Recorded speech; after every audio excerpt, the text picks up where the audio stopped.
मी मंत्रालयासमोरच्या tower समोर आणि building समोर गेट समोरच्या झाडावर आंदोलन चालू आहे।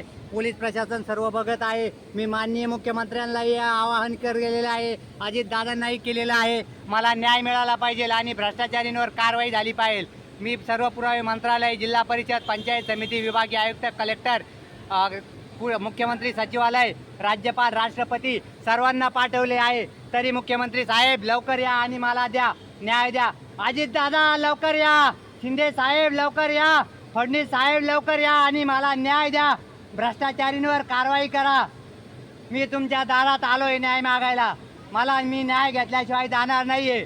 मुख्यमंत्री साहेब लवकर या। मुख्य सचिव साहेबांना प्रधानमंत्री साहेबांच्या कार्यालयाकडूनही पत्र आलेलं आहे भ्रष्टाचार संबंधी। माननीय उच्च न्यायालयाच्या पत्रावर जिल्हा परिषदेने सुद्धा कारवाई केलेली नाहीये। विभागीय आयुक्त, मुख्यमंत्री सचिवालय, जिल्हाधिकारी कार्यालयाचे पत्र जाऊनही जिल्हा परिषद व नांदगाव पंचायत समितीने पैसे घेऊन भ्रष्टाचारींना वाचवलेलं आहे। त्याच्यामुळे सर्वांवर कारवाई झाली पाहिजे आणि मला न्याय मिळाला पाहिजे। गिरणानगर ग्रामपंचायतमध्ये नोकर भरती पैसे घेऊन घोटाळा झालेला आहे। बाभुळवाडीत झालेला आहे। मुख्यालय घोटाळा आहे।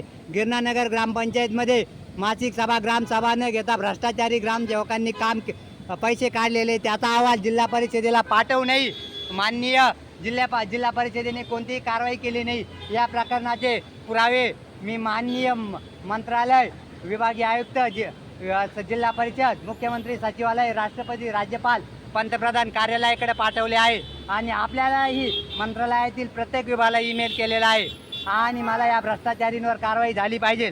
सर्व इथे आली पाहिजे। जय हिंद, जय महाराष्ट्र। हे हे सगळे पोलीस डिपार्टमेंट इकडे आजूबाजूला आलेले। मला शिंदे साहेबांना बोलवा, फडणवीस साहेबांना बोलवा, मला न्याय द्या। हमारी मांगे पूरी करो। मुख्यमंत्री साहेब खाली आले तरच मी येईल, तोपर्यंत नाही येणार। मुख्यमंत्री साहेबांना खाली बोलवा, शिंदे साहेबांना खाली बोलवा। मी बी त्यांचाच कार्यकर्ता आहे। नाही बोलवा, खाली बोलवा। खाली आले, नाही त्यांना खाली बोलवा। मुख्यमंत्री